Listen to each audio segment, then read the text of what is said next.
Hi, everyone.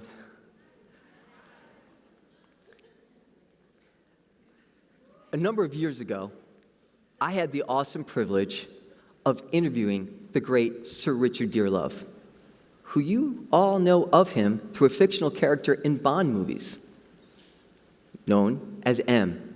But in the real world, he's actually called C. You see, I was a counterintelligence agent for the United States Army, and he was the chief, the C, of MI6, the famed British spy agency. And one of the things I wanted to know from him was rather simple. What makes a successful counterintelligence agent? Did it include the shoot 'em up, take 'em down ways of Bond? Now, let's get to his answer to my question by having you all finish the following phrase. I just want you to yell out the last word. Are you ready? You ready? Yeah. All right. Survival of the? Fittest. That word, that idea. What it means to most people is being the strongest, the most powerful, the most intimidating, and even ruthless. But can you imagine if when I said survival of the, you all finished that phrase with the kindest? What sort of world would we be living in? Now, I'm told that I'm naive to think like this. And some have even said, hey, we didn't design evolution. We just follow what Darwin found in his research. Well, you should probably know that Charles Darwin did not come up with the phrase survival of the fittest. He hypothesized something like that. But what's a hypothesis? It's a guess. A gentleman named Herbert Spencer, a philosopher, coined the phrase. And Darwin, he actually argued against the simplicity of the phrase in a book called The Descent of Man. And he made his argument in chapters 2, 4, and 5 by making an argument like this. He said that the species that will move up the evolutionary ladder the most efficiently and effectively is the species that will have the highest number of its members as sympathetic to one another. And scholars have researched what Charles Darwin meant by sympathetic.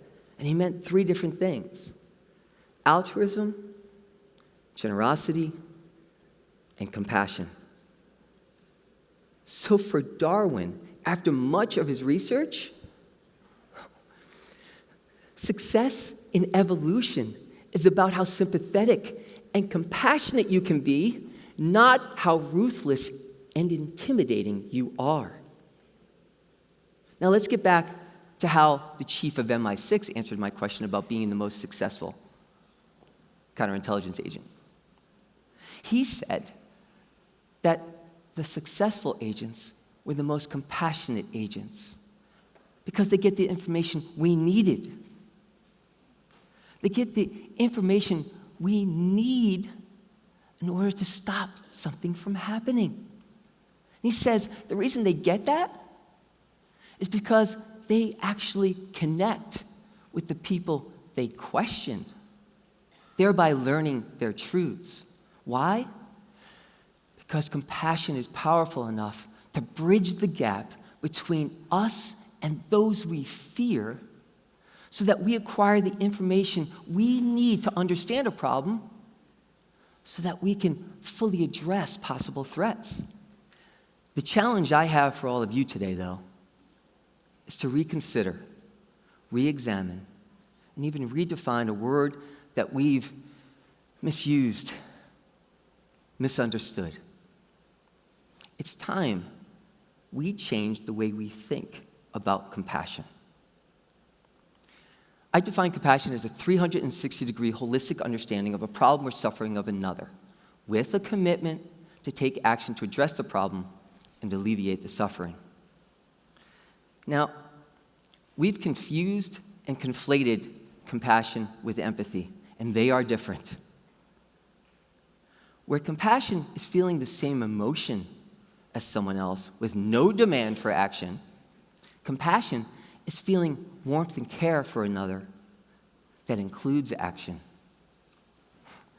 And empathy has at least 2 problems that compassion overcomes because of the difference. First, empathy is an experience far easier and more natural to feel for people who seem to be like you, rather than people who are different. It actually creates an us versus them type of thinking. Paul Bloom and others have actually found that empathy has led to tribalism, conflict, and wars. Empathy also contributes to something scholars call an affinity bias. And that's a fancy way of saying you favor people who seem to be just like you. And that contributes and often leads to racism.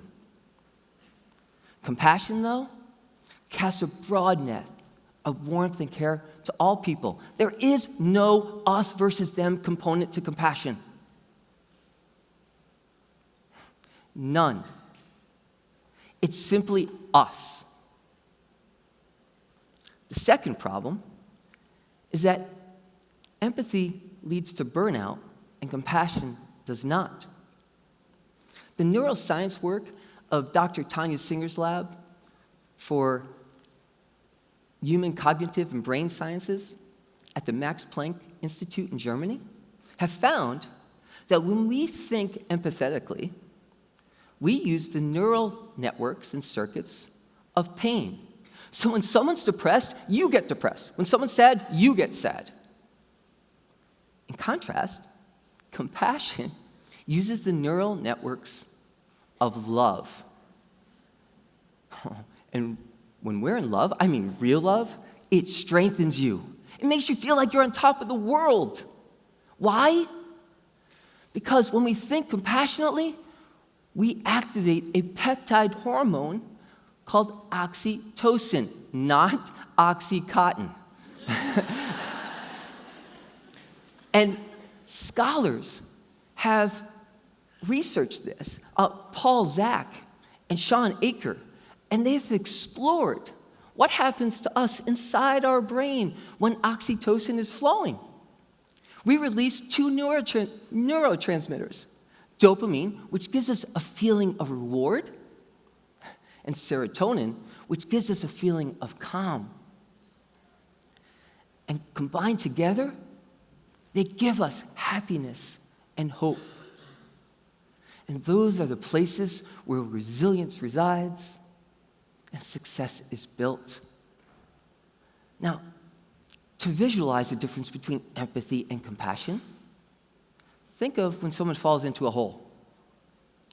The empathetic response is to jump in the hole with them.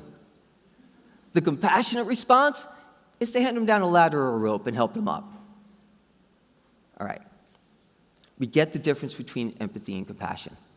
Now we need to understand where compassion fits in to our language. Because right now, compassion is simply considered a noun.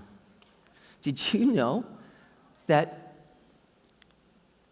compassion was originally considered both a noun and a verb? And that's not unusual. We use words like house as both.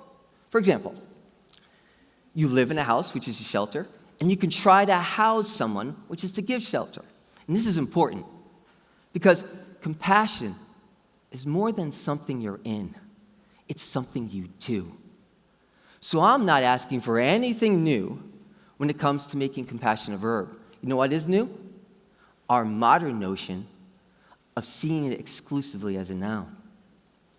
And we have evidence from the 14th to the 19th century of people using compassion as a verb. From Shakespeare in Titus Andronicus to John Quincy Adams, people used the word compassionating. And one of my heroes, Abraham Lincoln, spoke of the importance of compassionating by a person and in a society. As a result of Victorian age debates over the definition and meaning of compassion about 150 years ago, we in Western society simply now see compassion as a sentiment or feeling that has no real world effect.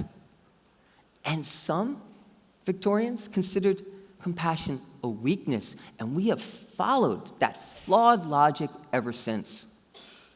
If we make compassion a verb again, I sincerely believe, and I would argue, that we would get to doing more about the problems and issues we face as individuals and as a society. We could create centers or community hubs of civic engagement where compassion is at the core of problem solving. We actually did that in my small community with the help of the Dalai Lama. We created the Center for Compassion, Creativity, and Innovation. And if we create more of those centers around the world, we'll have and find more constructive approaches to problems like racism and political polarization. Pew researchers asked Democrats and Republicans to rank your core value, quote unquote, your core value. The number one core value for Democrats and Republicans was, you guessed it, compassion. So why don't we feel that way in the everyday world? I argue it's because people continually use compassion exclusively as a noun, and then they totally neglect the verb. Imagine a world where our political leaders didn't go on TV or in the newspapers and say, I feel your pain, and instead went out and demonstrated compassion as a verb. You know what they would do? They would actually do something about our pain.